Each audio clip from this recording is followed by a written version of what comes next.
Bon alors Michel, aujourd'hui, c'est une chronique un peu spéciale, puisque j'ai été complètement débordée, donc j'ai laissé carte blanche au chien. Je vois pas vraiment ce qu'il y a de spécial, hein. C'est toujours moi qui fais tout, mais bon. Oh, tu exagères toujours, hein. En plus, j'ai pas vraiment eu carte blanche, c'est toi qui as choisi le sujet. Mais Ah bon. non, on l'a choisi ensemble pendant la dernière chronique sur le logement. C'est ça. Oui, tu te souviens, on avait parlé du livre de Mona Chollet, Chez soi, une odyssée de l'espace domestique, et on avait conclu que le travail empêchait les gens de profiter de leur domicile. Ouais, c'est possible. Bah oui, et on s'était dit que du coup, on parlerait du temps de travail à la prochaine chronique. Bon, ok, comme tu veux. Comment ça, comme je veux? Bah, on parlera du temps de travail à la prochaine chronique. Non mais la prochaine chronique, c'est maintenant, hein. Ouais, mais là, tu m'avais laissé carte blanche, donc Oh mais ça commence à bien faire, hein, le chien, hein. Dès que t'as une occasion de rien faire... Mais j'ai pas rien foutu, pourquoi tu dis ça? Ah, ça me rassure, alors on t'écoute. Bon, ok. Alors? Alors bon, c'est un peu triste, hein, mais j'y ai mis tout mon cœur et tout ce que je connais. Tiens, je te donne ton texte. Oui, bon, allez, vas-y. Bon, c'est parti. Dis Evelyne, j'en ai marre de l'hiver. Ah bon? Mais pourquoi tu en as marre de l'hiver, le chien? Parce qu'il fait froid? Non, pas seulement pour ça. Mais pourquoi alors? Bah, le matin, quand tu pars tôt, il fait nuit. Le soir, tu rentres, il fait nuit. Et moi, du coup, je m'ennuie tout seul dans le noir. Oh mais c'est mignon ça. Chut, reste dans le texte. Oups, pardon. Ah mais je suis désolée, le chien, mais tu sais, je dois aller travailler. Mais pourquoi tu dois y aller? Mais c'est comme ça, parce que sinon, je n'aurai pas d'argent pour t'acheter tes croquettes. Mais pourquoi tu dois y rester si longtemps? Ça coûte si cher, les croquettes? J'y vais longtemps parce que c'est comme ça, c'est ce qu'on appelle le temps de travail. Oui, mais c'est long. Oui, mais c'est comme ça. Mais pourquoi? Bon, je dois y aller, le chien. Le temps de travail va bientôt commencer. Non, ne me laisse pas seul. Si, je dois y aller. Le temps de travail approche. Mais c'est horrible. Mais c'est comme ça. Eh, dis donc, le chien, il radote un peu ton texte, hein. Chut, on reprend à mais c'est comme ça. Mais c'est comme ça. Ouais, ben moi je pense que t'es une menteuse, c'est pas crédible cette histoire. Quoi? Oui, je pense que les humains nous font croire qu'ils sont obligés de travailler toute la journée, mais en fait le travail c'est un truc où vous faites la fête tranquillou pendant que nous, on s'ennuie. Mais pas du tout. Ah ouais, c'est vrai. Bon, je dois aller travailler. Finis ta réplique. Quoi? Ah oui, bon, je dois aller travailler. Nya, nya. Ah, j'en étais sûr, il faut réduire le temps de travail.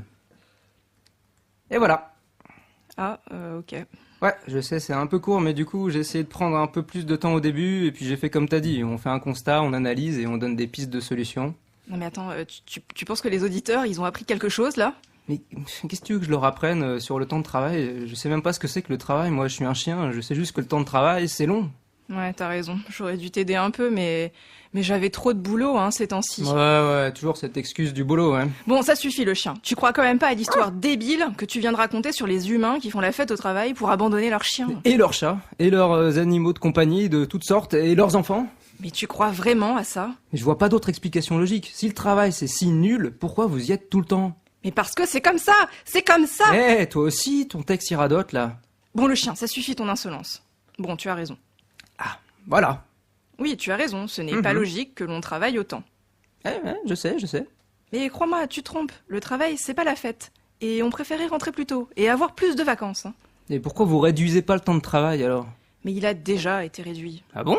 Bah oui, le chien. Tu sais qu'au 19e siècle, je serais rentrée à la maison bien plus tard qu'aujourd'hui, hein. Et les week-ends, je pouvais en rêver. Il y en avait pas. Hein? Bah oui, avant, on pouvait travailler jusqu'à 17 heures par jour. Alors, ça laissait juste 7 heures pour rentrer chez soi, manger et dormir une toute petite nuit, hein. Mais c'était l'hiver toute l'année, quoi. Oui, les gens profitaient pas vraiment de la lumière du jour, hein. Mais comment vous avez fait pour que ça change? Ah, tu sais, comme beaucoup d'autres choses, la réduction du temps de travail, ça a été le résultat d'une lutte sociale difficile, hein. Ah, une lutte sociale, comme dans les livres, avec des syndicats soutenus par toute la population et tout. Non, bah pas toute la population, hein. Il y avait déjà la droite et le patronat qui expliquaient que l'État n'avait pas à se mêler de ça et qu'il fallait profiter de la révolution industrielle pour produire plus. Attends, mais je comprends pas. La révolution industrielle, ça a permis de produire plus en travaillant moins. Pourquoi eux, le patronat, ils voulaient que les gens continuent à travailler autant? Eh bien, pour pouvoir produire encore plus! Mais c'est pas logique, il aurait fallu en profiter pour avoir plus de temps libre. Oui, c'est ce qu'a très bien décrit Bertrand Russell dans L'éloge de l'oisiveté qui est sorti en 1932. Il disait quoi? En gros, il disait que vu l'avancée technologique, les hommes pourraient produire suffisamment en travaillant seulement 4 heures par jour. Et pourraient être oisifs le reste du temps. Attends, ça veut dire quoi, oisif? C'est genre rien foutre? Oui, mais pour lui, justement, l'oisiveté, c'est ce qui permet aux hommes de se livrer à des activités libres, s'épanouir, développer la culture, etc. S'occuper de leurs chiens. Oui. Bah, c'est clair que si tu bossais que 4 heures par jour, ce serait cool. Ah, je te fais pas dire, hein. Mais revenons aux luttes sociales, qui nous ont déjà permis de passer de 17 à 8 heures de travail par jour. Ah oui, alors vas-y, raconte. Alors, dès 1830, les syndicats revendiquent la journée de 12 heures. Et ils réussissent, puisqu'un décret paraît en 1848 dans ce sens. Ok, déjà 5 heures de gagner chaque jour. Oui, et ensuite, à partir de 1864, la Première internationale et le Parti ouvrier de Jules Guesde revendiquent la journée de 8 heures.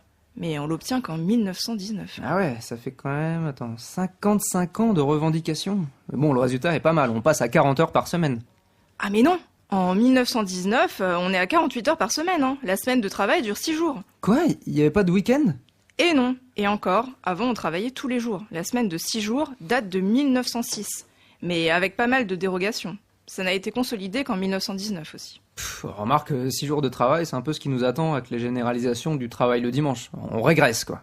C'est pas exactement ça, mais avant de régresser, comme tu dis, il s'est passé d'autres choses positives. Avec le Front populaire, en 1936, qui fait passer la semaine de travail de 48 à 40 heures. Mais là, rebondissement. Ah ah!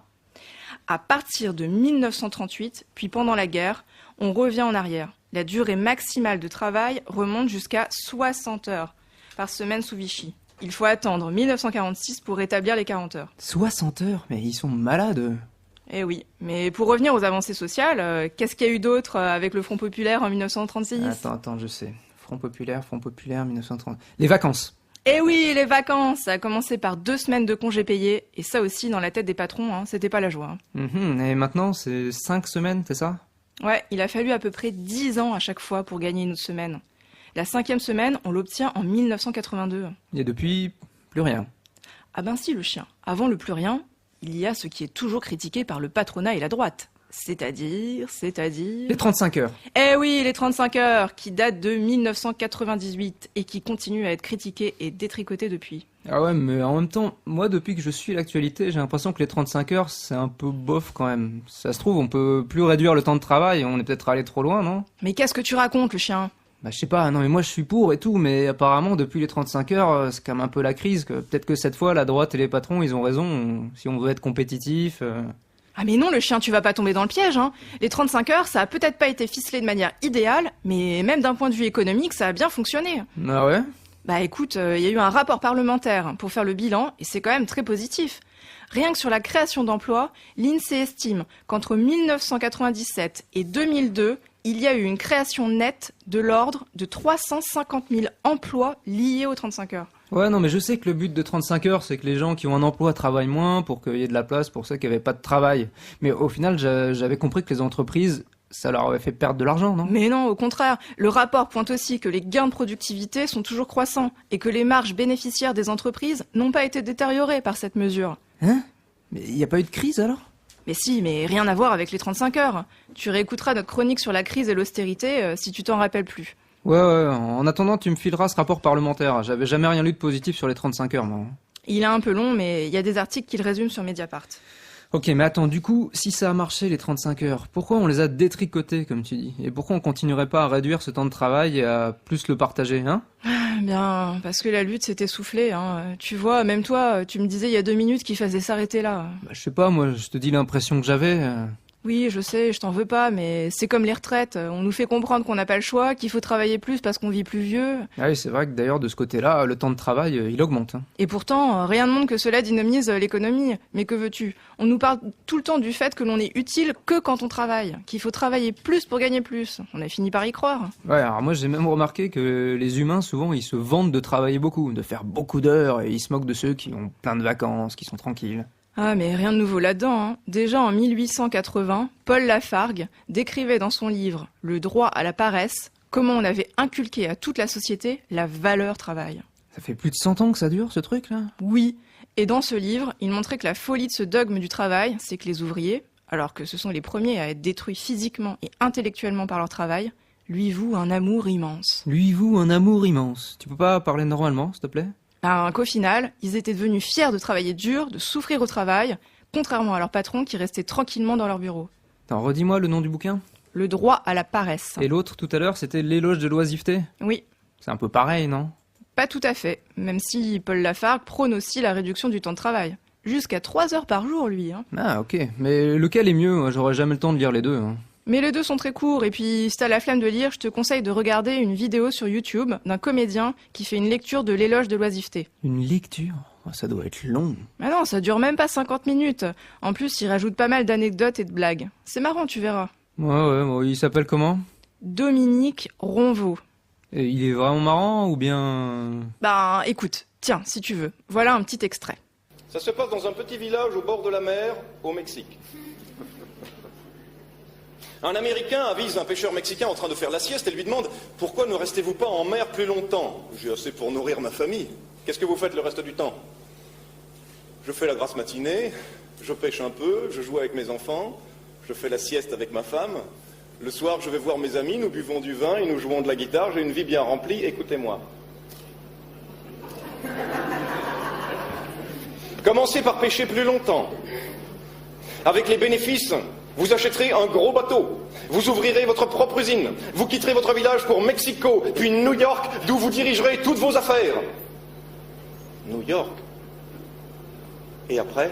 Après, vous introduirez votre société en bourse et vous gagnerez des millions. Des millions. Et après ? Après, vous pourrez prendre votre retraite, habiter un petit village au bord de la mer, faire la grasse matinée, pêcher un peu, jouer avec vos enfants, faire la sieste avec votre femme et passer vos soirées à boire et à jouer de la guitare avec vos amis. Ouais, c'est pas mal, ouais, t'as raison. Ah, j'étais sûre que ça te plairait. Hein. Bon, moi je vais peut-être regarder ça alors. Ouais, et puis je pense même que t'auras le temps de lire aussi le livre de Lafargue, parce que moi, faut que j'aille bosser. Hein, quoi, t'y vas déjà? Bah oui, mais ce soir, c'est quoi?